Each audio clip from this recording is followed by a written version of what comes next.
Today we're going to talk about 3 most common mistakes brand new agents make.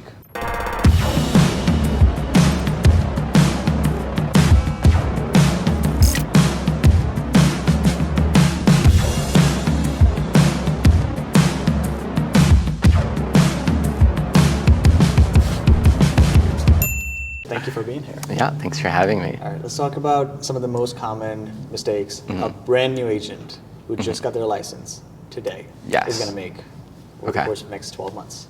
Perfect. Okay. So as an agent with about a year in experience as being a broker, I would say my first tip to any person wanting to join is making sure that you have adequate savings prior to joining the business, Okay. to give yourself a little bit of wiggle room while you get the hang of everything, and then also just make sure that you can pay your bills. Pretty much. So what is an adequate sort of number? Like, well, what's when you say adequate saving? Yeah.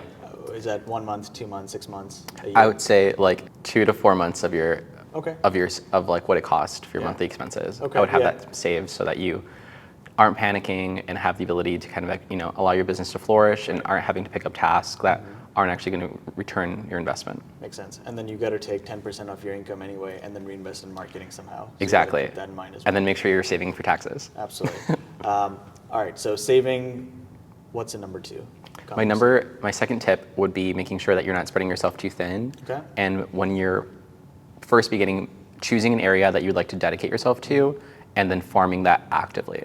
Okay. So Let's talk more about that. Yeah. What does farming an area mean and, Yeah. and how does that work? So farming would be choosing a neighborhood or a certain subdivision or cul-de-sac that you are wanting to generate some business Okay. over and over, and then eventually create a referral system from the people that you've assisted in that community. So for our viewers, what are some of the most common farming techniques?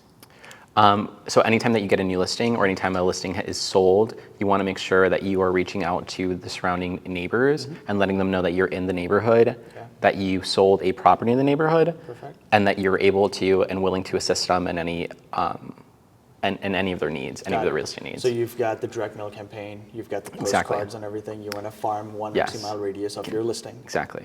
And then you also want to prospect, circle prospect, which is something you're pretty good at. Walk us through that. What does that dialogue sound like, and what would you do if you were circle prospecting an area?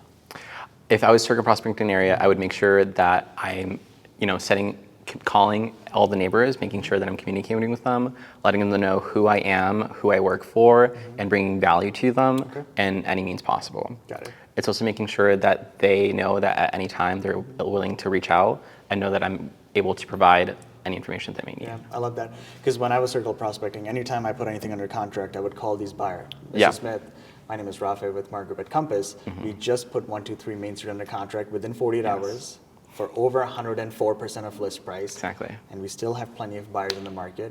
If you're thinking of selling, give us a call, right? Exactly. That's a pretty That's good the pitch you wanna example, right? get to. Yeah. So, and then when you're marketing, what is the direct mail campaign? What are those postcards saying? And how often are you farming the area? So you want to farm an area. If you sold a home, you want to farm that area for the next 2 months, Okay. and then you're just pretty much sending mailers and then on the mailer it'll say your name, your company, Okay. and then the property that you sold, so they Right. know something to reference. That way, if they know the neighbor or if they can look it up online, Yeah. they know that you actually sold it, Yeah. and then actually have like a piece of evidence. Love that. What sort of call of action or call to action do you have on the postcard? What's the call to action that you would be more comfortable, I guess, putting on the postcard? My favorite one to do that gets me the most amount of traction is saying, do you want to know how much your house is worth? Nice. That is, I always get a phone call from that one because people always want to know how much has my property appreciated since the last time I purchased it? Love that. And if I sold today, how much could I get for it? Yeah, that's so crazy because within the past 2 years, property values have appreciated almost 45%. Yes. Obviously, now they're deflating right now, so it's still a pretty good time to go after some of those people that haven't been able to sell their property. But I love that call to action is like find out your property value. Another one I use pretty regularly when I was farming regular markets would be I still have plenty of buyers. Yes. Right? I mean, the property it'll be the listing property we have, it'll say sold or under contract, 104% list price, or whatever the number would be. And at the bottom, it'll say something like, I still have plenty of buyers, Yeah. right? Give me a call or something like that. It's worked for me as well. But I think that the price point is something that everyone is very curious about. So that's something that just has more traction.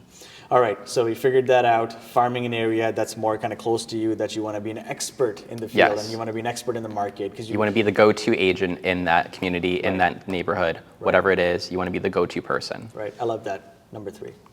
My third tip for anyone joining the business is choosing a mentor that is willing to like give you time and like allow you to grow, and also just like set realistic standards for yourself and goals that you can meet, short-term and long-term goals, so that you can track your progress throughout the year.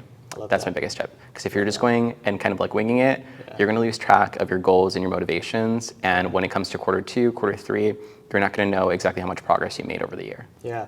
I like to use this analogy. Being a salesperson without goals is being a sailor without a compass. A compass, yeah. Right? It's like you're all over there. Where are we Exactly. going? What direction? How many knots? This and that. So what's your goal for this year? My goal is $10 million in closed sales for this end of 2022. And then I'm tracking it quarterly, just make sure my progress is there. I love that. Awesome.